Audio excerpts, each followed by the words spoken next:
My potatoes are telling me it's time to harvest. After looking great all summer long, they look dead now, but that's the exact signal I'm looking for. Join me today as I discuss how and when to harvest potatoes.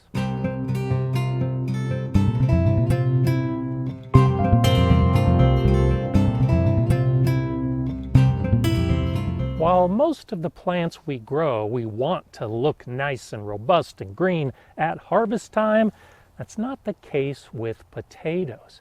In fact, when they look like they're dead at the end of the season is often the best time to harvest.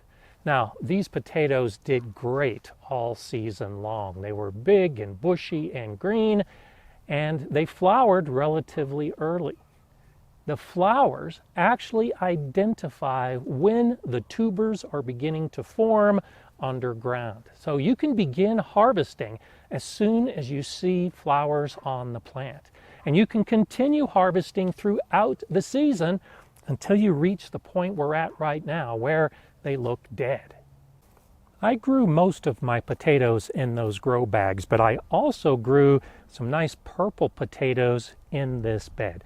And I'll show you how to harvest from a bed and how to harvest from a grow bag. Now, my season is coming to an end. I've already had my first frost and first freeze. And that's a time of year that typically we're looking to harvest potatoes. The plant can actually handle a frost, but it can't handle that freeze. And as I said, you can harvest between the flowering point until the plants are pretty much dead. The key issue in deciding when to harvest your potatoes is just how big you want your tubers to be. If you harvest early, just after flowering, you're going to get some very small potatoes. But if you wait until the very end of the season, like I am, you're likely to get the biggest potatoes possible. That's because as long as the plant is growing, it's sending energy to those tubers. And the more energy they get, well, the bigger they get. As you approach the end of the season and you start thinking about your harvest, there are a few ways to approach it. You can do like I did with these grow bags and just wait for the frost or wait for the freeze. The plants are dead, which means they're not sending any more energy and those tubers will not get any bigger. And these will be easy to harvest. Or, as I did in the bed before I got to the frost, I anticipated that it was coming, and I did things a little bit differently. To condition the tubers underground, I'll go ahead and cut down all of these plants. They're not completely dead, but there's no reason to keep them going when I'm going to be harvesting pretty soon.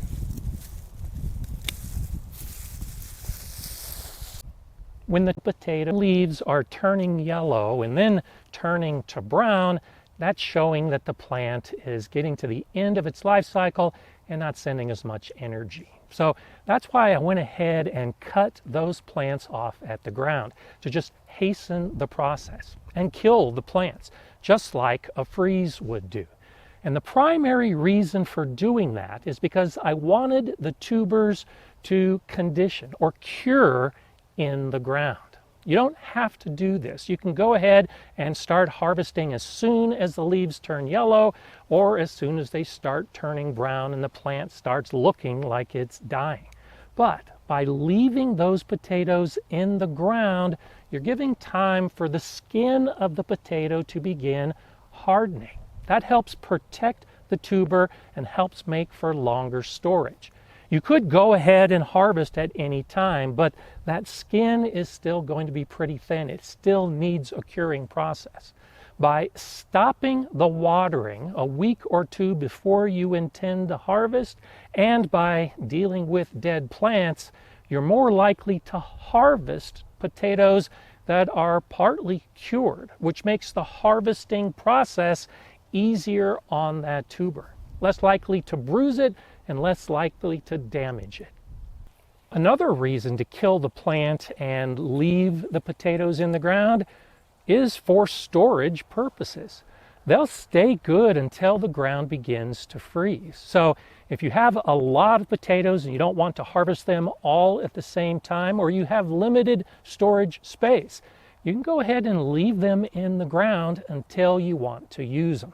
Now, today, I'm going to go ahead and harvest all of my potatoes because I know I've got freezing conditions coming and probably won't be long until my soil freezes. And I'll begin the harvest with these dark red northern potatoes. Now, one of the advantages of growing in the grow bags is they're quite portable. And so when it comes time to harvest, I can carry these around to wherever I'm going to dump my potatoes. Now, I'm using a tarp so that I can keep everything together, but also because I want to reuse the soil. So I'll go ahead and dump all of this out and then see what we have. And so now I'll just go through this and start pulling out these potatoes. Now, I only grew in about 6 inches of potting soil in this bag. I could have used more soil, which would have probably given me bigger plants and bigger potatoes, but as this experiment shows, you don't need a lot of soil for a couple plants to give you some nice potatoes. This looks to be a nice little harvest from my first grow bag. You saw how easy it was to harvest from a grow bag. It does take a little more effort when you're harvesting from a bed. I'm going to use my garden fork. I'm going to harvest from the edge. If I start harvesting from the middle, I'm likely to poke it right through some of the tubers underground. But if I start at the edge and then just pry up the soil, I'm less likely to damage the potatoes. And so now I'll continue this process, just getting in and loosening up the soil so that I can get access to these little purple fingerling potatoes that I planted in this bed. As I dig deeper in the soil, the potatoes become bigger. So I have some pretty nice ones developing on these few plants that I had in this bed. In the grow bag, it's easy to pick through all of the soil and find all the tubers, but when you're harvesting from a bed like this, I always find little ones that are left behind. So I'll come back and do a second turnover. There's a couple more that I didn't see the first time. And this one actually got skewered a little bit by the fork. That's a casualty. Still edible. I may eat it tonight, but it takes a couple times going through the bed to get all of the potatoes that are in here.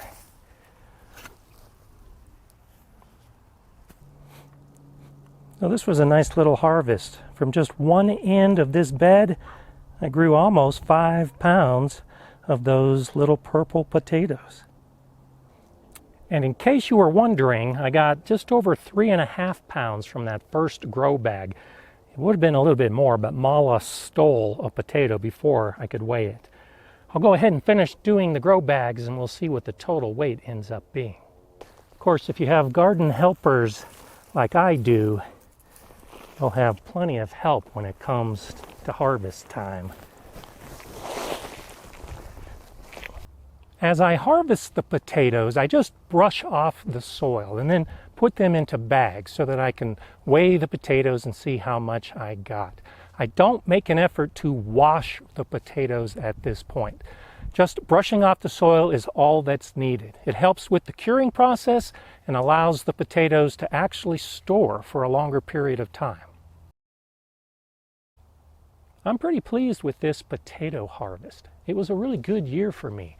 I had a hailstorm mid-season that knocked off quite a few leaves, and I always have an early frost. So this actually is a great harvest. I started with 8 pounds of seed potatoes, and I ended up with 32 pounds after harvest.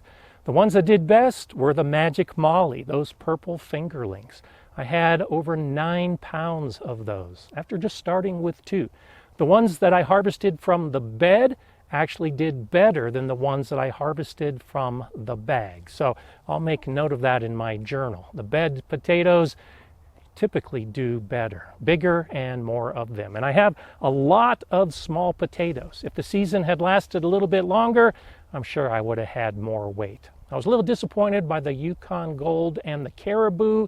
A lot of little ones, not the big ones that I'm used to, but I was growing 3 plants in each of these grow bags. Overall, it was a good potato season.